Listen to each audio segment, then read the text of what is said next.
presents special report.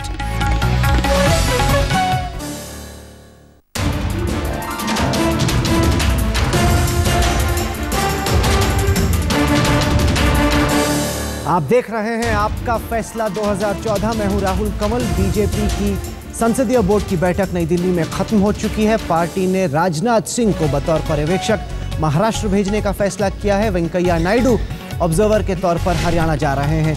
इस बीच उद्धव ठाकरे ने नरेंद्र मोदी और अमित शाह से टेलीफोन पर बातचीत की है और कहा है कि अगर पार्टी को बीजेपी का सपोर्ट चाहिए तो शिवसेना ये सपोर्ट देने को तैयार है। कहीं ना कहीं संजय कुमार, क्या आपको लग रहा है कि इसका ये मतलब निकाला जाए कि शिवसेना और बीजेपी के बीच सरकार बनाने को लेकर बातचीत अब शुरू हो गई है? देखना यह होगा कि किस सूरत में, किस रूप में ये बातचीत आगे बढ़ती है। बिल्कुल, ये बातचीत होने, फोन पे बातचीत होने का उद्धव ठाकरे और नरेंद्र मोदी या अमित शाह के साथ, ये दर्शाता है कि सरकार बनाने की पहल जो है बीजेपी और शिवसेना के बीच शुरू हो गई है। अब ये बात कहाँ तक जाती है अभी देखने वाली बात है। कहीं ना कहीं इसमें संघ का भी बहुत अहम रोल था, क्योंकि बीजेपी ने पहले कहा कि वो एनसीपी से समर्थन लेने को तैयार है, उन्हें कोई परहेज नहीं अगर एनसीपी से समर्थन मिलता है। लेकिन संघ से, नागपुर से फौरन ये आवाज आई कि एनसीपी से किसी भी तरह का गठजोड़ नहीं होना चाहिए। संघ चाहता है, आरएसएस चाहता है कि बीजेपी और शिवसेना मिलकर महाराष्ट्र में सरकार चलाए। ऐसी खबरें आ रही थी कि संघ का भी दबाव था कि एनसीपी के साथ गठबंधन नहीं होना चाहिए था। और जिस तरह से मोदी ने पिछले 4-5-6 महीनों में प्रचार किया, न खाने दूंगा, न खाऊंगा, न खाने दूंगा, और आप कैंपेन में कहते हैं कि ये नेचुरली करप्ट पार्टी है और उस पार्टी के साथ समर्थन लेके अब सरकार बनाएंगे, तो जो आप कहते रहे हैं उसका बिल्कुल, उसकी हवा निकल जाएगी और लोग उसको बिल्कुल। लेकिन कहीं ना कहीं एनसीपी ने जो पेशकश की, समर्थन की, उससे जो शिवसेना का गुब्बारा था बार्गेनिंग का, सौदेबाजी का, वो फूस हो गया। मुझे लगता है बिल्कुल इसी के लिए शिवसेना ने अचानक, आपने देखा यू टर्न होता है। वही शिवसेना जो 2 घंटे पहले बिल्कुल एक टफ पोस्चर लेके बैठी थी कि हम पहल नहीं करेंगे, उधर से कोई पहल आए तब हम बात करेंगे, और वही शिवसेना अचानक ये पता चलता है कि फ़ोन पर बातचीत हो रही है। सिर्फ एनसीपी के पहल से बीजेपी को मदद मिली है और बीजेपी की जो बार्गेनिंग पावर वो बढ़ गई है और शिवसेना की बार्गेनिंग पावर गिरी है। महाराष्ट्र में नई सरकार कैसे बन सकती है, आइए उस पर एक नज़र डालते हैं। सबसे पहले तो एनसीपी ने पेशकश की बगैर किसी भी शर्त के समर्थन की। अगर बीजेपी की 123 और एनसीपी की 40 सीटें जोड़ देते हैं तो ये होता है 163, जिसका मतलब है कि बीजेपी और एनसीपी मिलकर 144 के आराम से आगे हैं। यह है विकल्प नंबर 1। लेकिन यह विकल्प संघ को पसंद नहीं है, इस वजह से इस विकल्प पर फिलहाल काम चल रहा है। बीजेपी की 123 और शिवसेना की 62, कुल मिला के 185, इनकी सरकार आराम से बन जाती है। लेकिन सवाल यह है कि शिवसेना क्या सरकार के भीतर आएगी या सरकार के बाहर से समर्थन देगी? मुझे लगता है शिवसेना जब सरकार का समर्थन कर रही है, इसका मतलब है कि शिवसेना सरकार के अंदर आना चाहेगी। एनसीपी ने तो साफ स्पष्ट कर दिया था कि वो बाहर से समर्थन देगी। शिवसेना ने इसके बारे में कुछ कहा नहीं है, लेकिन मुझे साफ लगता है कि शिवसेना अगर सरकार में आएगी तो वो गठबंधन बनाई में, सरकार में उनको भी मलाई चाहिए, और जिससे कि वो भी अपना कुछ फायदा उठा सके। 15 साल वो शासन से बाहर रहे हैं और ये एक मौका है फिर से। लेकिन कहीं ना कहीं उद्धव एक के बाद एक हवाई किले बना रहे थे, अब उन्हें जमीन पे उतरना पड़ेगा, क्योंकि उनकी उम्मीद थी कि वो सीएम बन जाएंगे। उनकी उम्मीद थी कि कम से कम 2.5 साल तो शिवसेना का मुख्यमंत्री रहेगा। तो वो जो सारे उनके इरादे हैं वो अब फिस हो गए।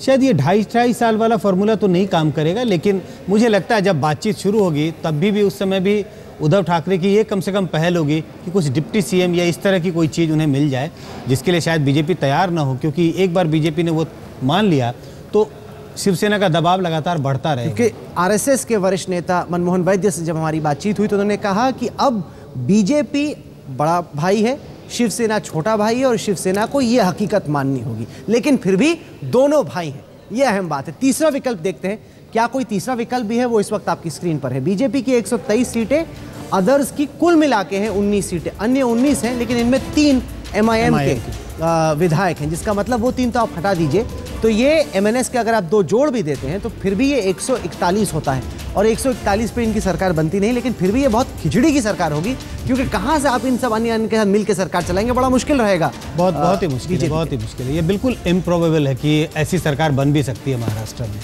इसके बाद आते हैं कि अगला मुख्यमंत्री महाराष्ट्र का आखिरकार कौन हो सकता है। सबसे आगे इस रेस में चल रहे हैं देवेंद्र फडणवीस, नागपुर से आते हैं, आरएसएस के पसंदीदा कैंडिडेट हैं, साथ के साथ अच्छी इनकी छवि है।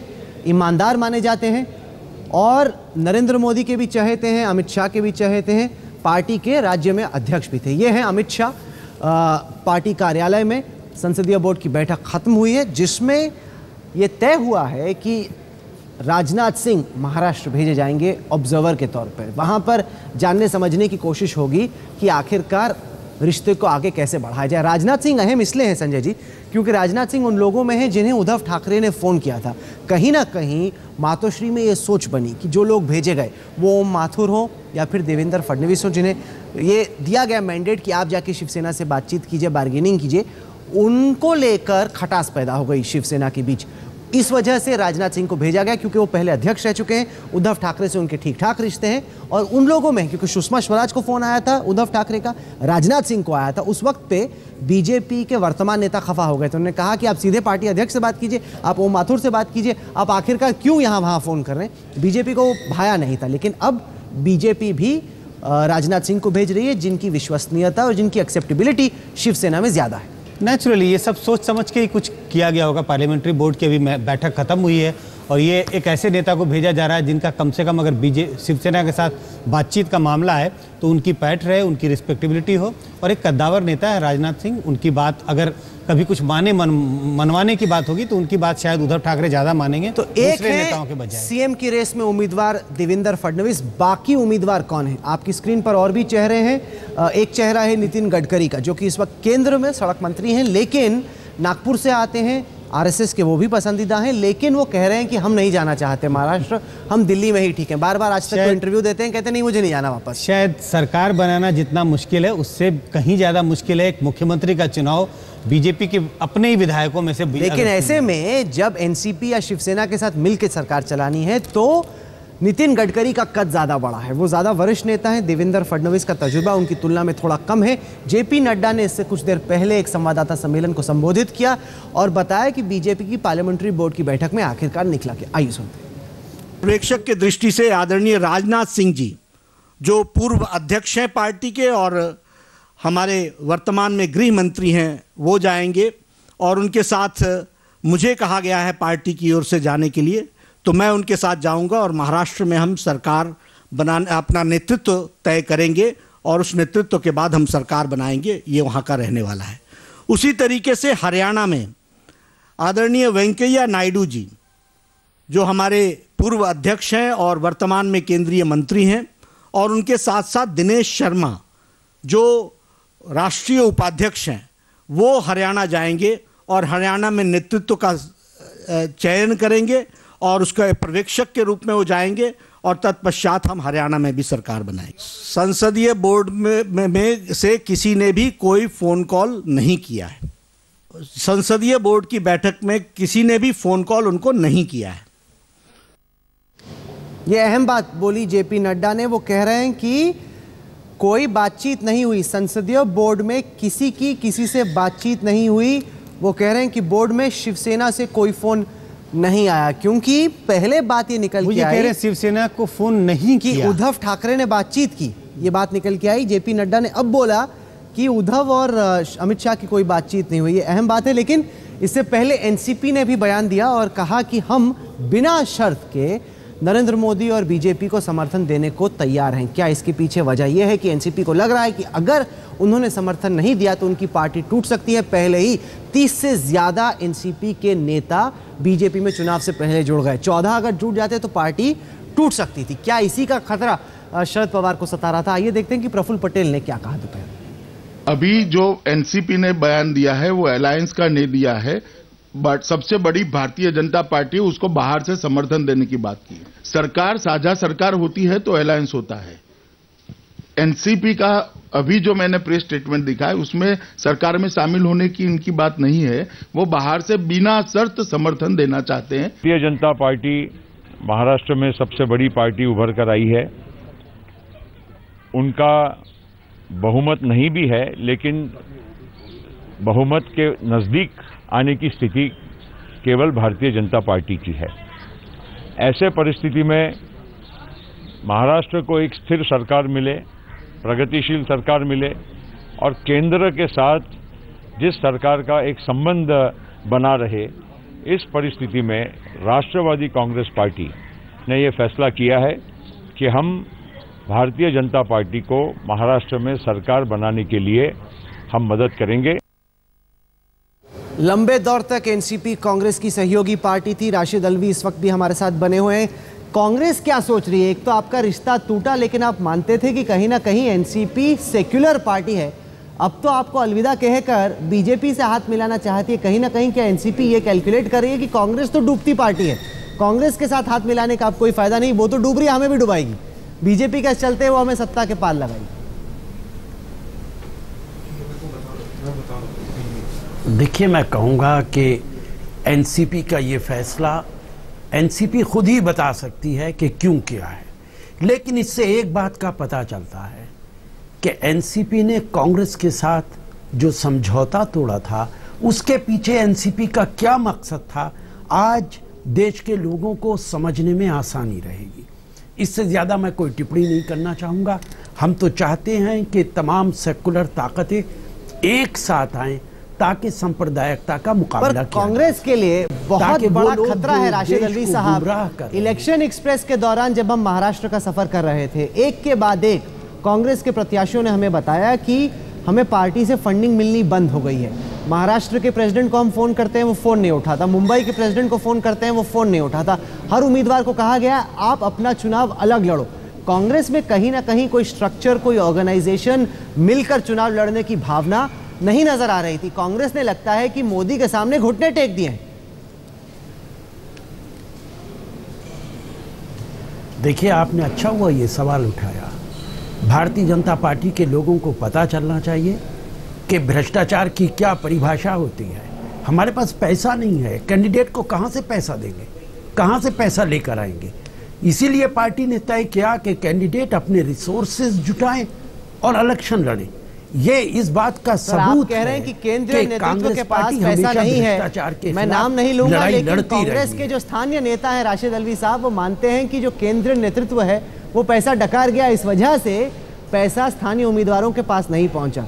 कहीं ना कहीं हाईकमांड में और कैंडिडेट्स में बहुत बड़ा एक गैप है, बहुत बड़ा फासला है, जो कि कांग्रेस के लिए बहुत बड़ी परेशानी की वजह भी। वक्त हो गया है आपका फैसला 2014 में। एक छोटे से ब्रेक के बाद लौटेंगे और आज तक के सबसे सटीक विश्लेषण जारी रहेगा। आप देख रहे हैं आपका फैसला 2014। आइए हम आपको सीधे अपने वरिष्ठ सहयोगी अशोक सिंघल के पास लिए चलते हैं, जो तमाम बीजेपी नेताओं से लगातार संपर्क में हैं और उनके पास इस बारे में जानकारी है कि महाराष्ट्र का अगला मुख्यमंत्री कौन हो सकता है। बीजेपी की क्या प्लानिंग है अशोक जी? देखिए राहुल, दो चीजें हैं जो पार्लियामेंट्री बोर्ड की बैठक हुई, उसमें दो चीजें निकल के आई हैं। एक तो हरियाणा में जो मुख्यमंत्री होगा वो हरियाणा के विधायकों से ही चुना जाएगा। केंद्र से किसी नेता को हरियाणा में नहीं भेजा जाएगा, क्योंकि यहाँ तीन नाम चल रहे थे, सुषमा स्वराज का, राव इंद्रजीत का, किशन पाल गुर्जर का। तो ये हुआ है कि जो विधायक हैं उन्हीं में से मुख्यमंत्री होगा। हरियाणा में कई नाम चल रहे हैं। मनोहर लाल खट्टर का नाम है जो करनाल से विधायक चुने गए हैं, कैप्टन अभिमन्यु का नाम है, अनिल विज का नाम है। जो भी विधायक होगा उसी में से मुख्यमंत्री होगा। दूसरी बात अशोक जी, आप खुद हरियाणा से आते हैं, हरियाणा की राजनीति को अच्छे से समझते हैं। मनोहर लाल खट्टर पहली बार करनाल से जीते हैं, हालांकि वो मोदी के बहुत नजदीकी हैं, पंजाबी हैं वो। हरियाणा में पंजाबी को मुख्यमंत्री बनाना खुद में वो दिक्कत है। साथ के साथ अमित शाह ने जब गैर जाट नेताओं की बातचीत हुई, चर्चा हुई, तो उन्होंने ये कहा कि गैर जाट मुख्यमंत्री होगा, क्योंकि बीजेपी ने जो अलायंस बिल्ड किया हरियाणा में वो गैर जाट अलायंस था। ऐसे में क्या कैप्टन अभिमन्यु जैसे को मुख्यमंत्री बनाया जा सकता है हरियाणा का? देखिए राहुल, कई नाम चल रहे हैं, लेकिन नॉन जाट वोट बैंक इनके पास काफी, अगर इलेक्शन का समीक्षा की जाए तो नॉन जाट वोट काफी आया इनके पास, और नॉन जाट ही काडर माना जाता था हमेशा से बीजेपी का। शहरी मतदाता इनका वोट बैंक माना जाता है हमेशा से। तो पार्टी अब जात पात की राजनीति जो इनका सोच है, ये साफ तौर से कहना है कि कोई कास्ट फैक्टर नहीं चलता है, कोई धर्म की राजनीति नहीं चलती है, सिर्फ विकास का मुद्दा चलता है। तो मोदी उसको साबित किया है, मोदी ने विकास के मुद्दे पर वोट लेकर के। और मोदी ये दिखाना चाहते हैं कि नॉन जाट और जाट का फैक्टर बिल्कुल भी आगे रख के ये कोई ऐसा कैंडिडेट नहीं बनाएंगे। जहाँ तक मनोहर लाल खट्टर की बात है, वो संघ की बैकग्राउंड के हैं, प्रचारक रहे हैं। नरेंद्र मोदी ने हरियाणा में। अशोक जी, जल्दी से ये बताइए कि महाराष्ट्र में क्या हो रहा है? ये कहा जा रहा है कि गडकरी जी को ये ऑफर किया गया कि क्या आप महाराष्ट्र जाना चाहते हैं सीएम बनकर, उन्होंने ठुकरा दिया, क्या ऐसा ही है? बिल्कुल, नितिन गडकरी को महाराष्ट्र में जाने के लिए कहा गया था तमाम बड़े नेताओं की ओर से। नितिन गडकरी ने कहा कि मैं सेंटर में ठीक हूँ, जो काम कर रहा हूँ मैं करना चाहता हूँ। क्यों ठुकराया? आप गडकरी को जो बहुत नजदीकी से जानते हैं, क्यों ठुकराया उन्होंने ये ऑफर? देखिए, एक तो राहुल सीधी बात है, शिवसेना के साथ उनके अच्छे इक्वेशन नहीं है, खासतौर से उद्धव ठाकरे के साथ, और क्योंकि अगर बहुमत होता तो अलग सिचुएशन होती। अब समर्थन लेना पड़ेगा, चाहे वो एनसीपी ने बाहर से ऑफर किया हो या शिवसेना से समर्थन ले।